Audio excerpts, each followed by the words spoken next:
Assalamualaikum warahmatullahi wabarakatuh.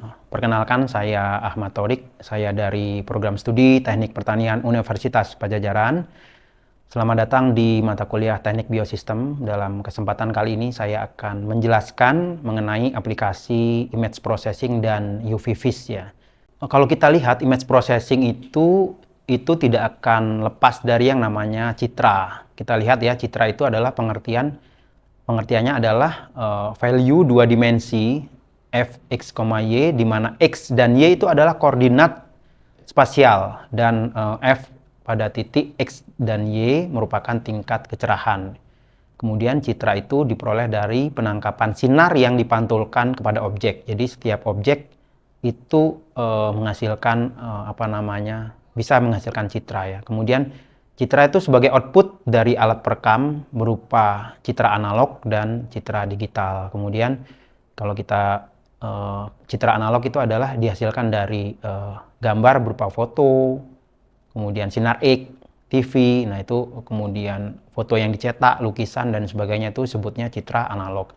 Sedangkan citra digital itu citra yang nantinya bisa diolah. Nah, pengolahan citra itu tujuannya adalah memanipulasi atau menganalisis citra dengan bantuan komputer. Jadi citra analog tadi harus dirubah dulu menjadi citra digital, baru kemudian dimanipulasi dan dianalisis. Ya, proses analisis dalam pengolahan citra melibatkan persepsi visual dengan data masukan maupun data keluaran yang diperoleh berupa citra dari objek yang diamati. Jadi teknik-teknik pengolahan citra meliputi aspek seperti ada penajaman. Jadi citra yang analog tadi kan kita ingin diubah dulu ke citra digital, nanti dari situ ada beberapa aktivitas dalam proses pengolahan citra itu. Yang pertama adalah ditajamkan dulu citranya, kemudian ditonjolkan beberapa objek yang menjadi penciri dari citra tersebut. Kemudian citranya dikompresi sehingga ukurannya menjadi lebih kecil dan tujuannya adalah untuk memudahkan dalam proses pengolahannya. Kemudian citranya dikoreksi dari yang tidak fokus atau buram gitu ya, dikoreksi sehingga menjadi lebih jelas. Nah, pengolahan citra umumnya dapat dikelompokkan ke dalam dua jenis. Satu, memperbaiki citra sesuai kebutuhan. Yang kedua, mengolah informasi pada citra. Jadi diperbaiki dulu citranya. Tadi kalau yang buram-buram diperbaiki, kemudian nanti dari situ diolah dan tujuannya apa? Kita mau memperoleh informasi apa dari citra itu. Nah, pengolahan citra itu tidak lepas dari yang namanya warna. Ada RGB, model warna itu ada beberapa ya, yang umum yang ada itu RGB, red, green, blue, model warna CMY, cyan, magenta, dan yellow, model warna HSP, hue, saturasi, dan value. Nah, spektrum warna di dalam suatu cahaya adalah suatu cahaya atau value. Suatu warna ditentukan oleh panjang gelombang cahaya tertentu. Jadi setiap warna itu ada panjang gelombangnya masing-masing ya, berbeda-beda dia. Kita lihat di dalam gambar ya, ada CMYK itu taktif yang digunakan biasanya nih CMYK ini biasanya digunakan untuk mesin printer untuk warna ini ya. RGB adalah sebuah warna pokok adiktif yang digunakan pada sistem display. Jadi display itu umumnya menggunakan warna RGB. Kemudian Y, CB, chrome, luminance, Y, dan dua komponen kromatif merupakan warna yang digunakan dalam siaran gelombang TV. Jadi gelombang TV. Kemudian hue, saturasi, value didasarkan pada persepsi manusia terhadap warna.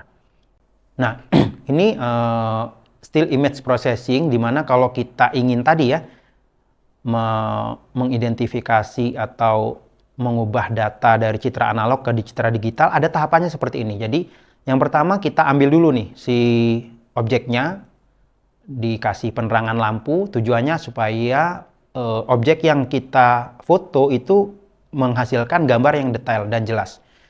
Dengan ketinggian tertentu, itu kita bisa atur tingginya berapa, nanti dari situ dianalisis tinggi yang tepat itu berapa untuk objek tertentu. Jadi untuk misalnya dalam kasus ini mangga misalnya ya, nanti mangga ini tahap awalnya kita tentukan dulu ketinggian buah mangga yang diambil citranya dengan kamera. Tentunya dengan beberapa percobaan. Dari situ kemudian kita ketahui gambar yang terbaik, itu yang kemudian kita gunakan seterusnya. Baru setelah diambil gambarnya, nanti ada namanya image frame grabber. Nah, Jadi ada AD converter dan frame memory. Di situ kemudian dari situlah kemudian kita lakukan pengolahan citra menggunakan tentunya algoritma. Kita harus buat algoritmanya sesuai dengan tujuan pengolahan citra tersebut. Apakah untuk pemutuan atau untuk menghitung jumlah dan sebagainya. Nah, ini contoh lainnya, ini adalah pengolahan citra untuk menentukan kematangan buah nanas ya. Jadi dari sini nanasnya diambil, kemudian ada gambar citranya diperoleh, nanti dari situ kita bikin algoritmanya sehingga kita akan tahu dari gambar nanas yang warnanya kuning atau nanas yang ada hijaunya itu tingkat kematangannya seperti apa.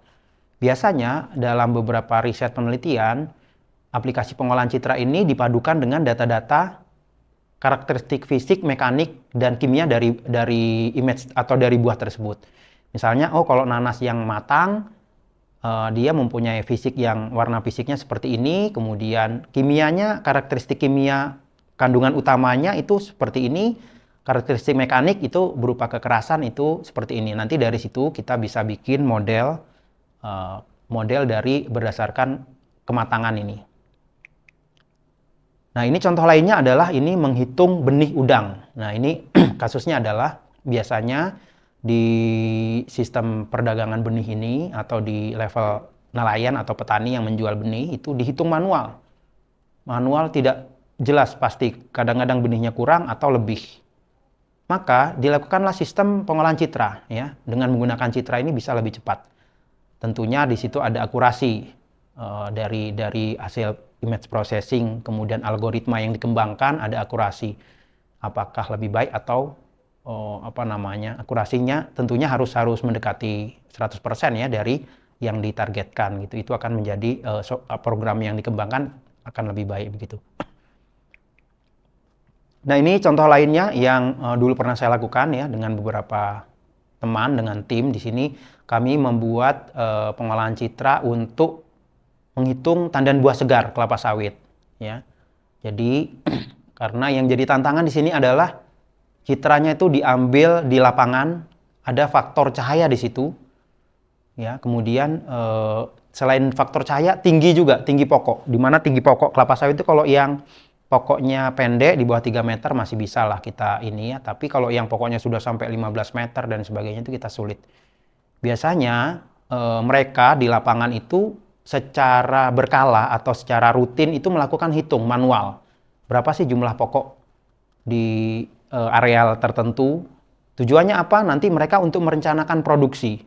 Ya, merencanakan produksi berapa mereka harus menyiapkan bahan-bahan untuk produksi berapa, menyiapkan tenaga kerja untuk panen berapa, dan sebagainya. Ada banyak faktor, menyiapkan alat mekanisasi berapa, dan sebagainya. Nah, dengan aplikasi ini salah satu keunggulannya adalah ada titik koordinatnya yang sudah ketika mengambil citra, nanti citra di situ akan diketahui titik koordinatnya. Kemudian bisa langsung diketahui tingkat kematangannya seperti apa. Apakah matang, kalau di sawit itu ada matang namanya fraksi 0, 0, 0, 1, 2, 3 sampai yang ke fraksi 3 sampai 4 itu sudah masuk kategori lewat matang atau menjelang busuk. Nah, sehingga dengan aplikasi ini ya, itu bisa memudahkan dan bisa menganalisis untuk jangka panjang daerah-daerah sampling yang diambil citranya. Nah, tadi ya kita lihat setiap warna itu akan menghasilkan panjang gelombang, memiliki panjang gelombang yang berbeda-beda. Kita lihat dalam tabel ini, ada namanya UV. UV itu panjang gelombangnya antara 10 nanometer sampai 380 nanometer. Kemudian ada yang namanya visible. Visible itu di 380 sampai dengan panjang gelombang 780. Selanjutnya itu namanya infrared. Nah, di panjang gelombang visible inilah yang bisa disebut dengan warna. Tadi mulai dari warna ungu ya, ungu, kemudian biru, hijau, kuning, dan merah nanti infrared. Nah, aplikasinya itu berbeda-beda. Kalau yang warna semakin merah tentunya semakin panas ya. Nah, ini salah satu alat yang bisa digunakan untuk mengidentifikasi panjang gelombang pada warna-warna tadi, namanya spektrofotometer UV vis, khususnya pada panjang gelombang UV dan visible ya. Kalau yang infrared nanti ada beda lagi, namanya NIR ya alatnya. Nah ini yang saya lakukan, di mana untuk mendeteksi tingkat perubahan warna buah sawit atau tandan buah segar kelapa sawit berdasarkan warna, nanti diidentifikasi berdasarkan kematangan. Jadi kalau warnanya ini, tingkat kematangannya seberapa, dilakukan uji kimianya dan seterusnya. Nah ini aplikasinya di lapangan. Setelah kita dapat warnanya tadi, diketahui panjang gelombang yang dapat membedakan kematangan itu di titik berapa, baru kemudian dibikin sensornya. Nah sensornya ini didasarkan tadi pada penelitian sebelumnya. Dari sini kita ketahui ya, ternyata panjang gelombang yang bisa membedakan warna itu di sekitar 600-an ya. Baru dicari sensornya, baru dicobakan lagi di lapangan. Memang yang ini tadi tantangannya adalah tadi lagi-lagi adalah cahaya. Jadi cahaya itu karena di luar cahayanya banyak sekali sehingga mempengaruhi akurasi dari alat. Nah, ini contoh lain ya, penerapan plastik UV pada alat pengering. Nah, ini hampir semua sistem pengering yang ada di Indonesia, rancangan alat pengering efek rumah yang menggunakan plastik UV atau sebutnya adalah alat pengering efek rumah kaca ya. Itu banyak yang terutama yang di level petani ya, itu banyak yang salah desain. Salah desainnya di mana? Di penggunaan plastiknya. Umumnya mereka menggunakan plastik untuk greenhouse tanaman. Padahal karakteristik panas yang dihasilkan dari penggunaan plastik greenhouse tanaman itu berbeda dengan penggunaan plastik untuk pengering. Nah, harusnya untuk greenhouse tanaman itu UV-nya 14%. Nah, itu banyak diperdagangkan di pasaran, tapi lagi-lagi itu tergantung dari titik di mana lokasi itu tingkat panasnya seperti apa. Kalau yang panas sekali maka sebaiknya menggunakan 14%, itu untuk tanaman. Tapi kalau yang tingkat intensitas cahayanya kurang itu digunakanlah 8%. Nah, untuk pengering itu harusnya menggunakan 6%. Kenapa 6%? Karena yang panjang gelombang infrared yang ditransmisikan ke dalam rumah pengering itu akan lebih banyak. Ya, karena dia panjang gelombang infrarednya lebih banyak, tentunya di dalam rumah pengeringnya akan lebih panas. Saya sudah coba menggunakan plastik yang 14% dan 8%, ada perbedaan signifikan waktu pengeringan. Ya, waktu pengeringan ada perbedaan signifikan antara 2 sampai 4 jam ya perbedaannya untuk mengeringkan produk yang sama. Ya, mungkin itu yang dapat saya sampaikan, kurang lebihnya saya mohon maaf. Assalamualaikum warahmatullahi wabarakatuh.